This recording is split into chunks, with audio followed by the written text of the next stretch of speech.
Hey everybody, Jim Ambrosini here with Compass MSP. I'm the Senior Director of Compliance and Advisory Services and wanted to give you my personal thoughts on the news you probably have heard by now about CMMC. So the CIO at the Department of War, based on some pressure from other executives in the Department of War, has suspended the CMMC certification program.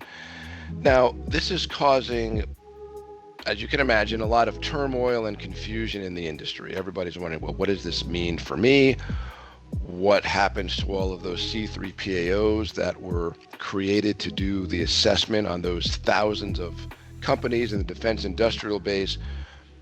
What if you're one of those clients that was going through and getting ready for an audit? Well, here's what we know. The key thing here is that the certification piece has been temporarily suspended for 60 days. So what they're doing is they put a request for information where people, professionals, C3POs, and other people from the government are going to be giving their suggestions on how to make the program maybe less onerous. So it's a 60-day pause, and then they're going to take that information, assess it, and come up with another plan. Now, what could that other plan look like? I've spoken to other C3POs, and this is not any official information. There's probably going to be there's a version 3 already with the NIST 800-171 that'll probably come into play. Thoughts are it might be a phased implementation, it might be risk-based, but rest assured there's going to be some validation that's coming, albeit it may be on a different standard. The NIST 800-173 version 3, just so you know, has slightly less controls, but it actually has more of the sub-control practices. So there's actually a lot more information that has to be given.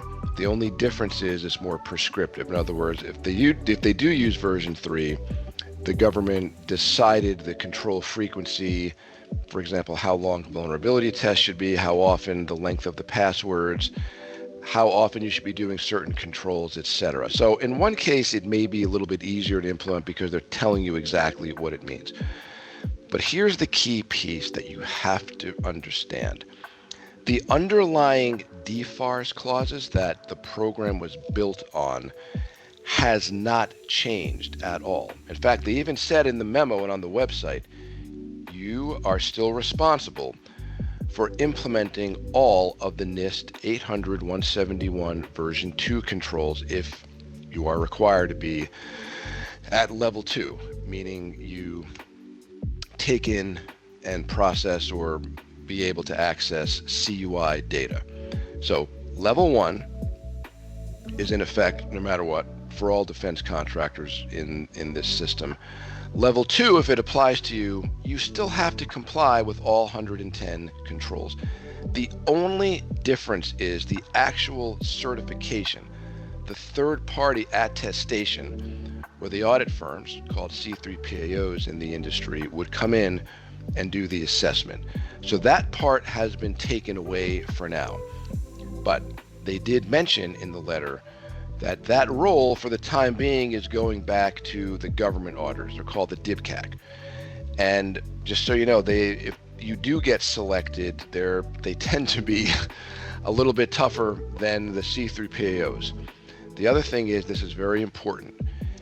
If you are self-attesting to a higher score, the government, let's just say, looks very badly upon that. So there have been multiple precedences where there have been false claims act that have been levied upon such companies. So the presumption is the DIBCAC auditors, or potentially even the primes, may get more involved and hands-on and start selecting you to validate your score. So just to kind of recap everything, the mandate where you have to get a certified attestation on your control environment that would start in November this year and then work till next year, although some companies are requiring it earlier. That has been removed for now. We'll have to wait and see. We can only speculate what and if it comes back and in what form.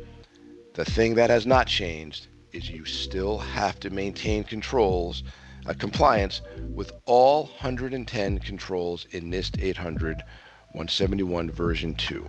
So that is something that if you are doing, stay the course. If you are already moving to GovCloud, which is what we recommend because it's a fully compliant system with FedRAMP and those controls wrap nicely around it, stay the course. So do what you need to do, maintain your SSP, your policy documentation, etc., and get those controls in place because that is the expectation.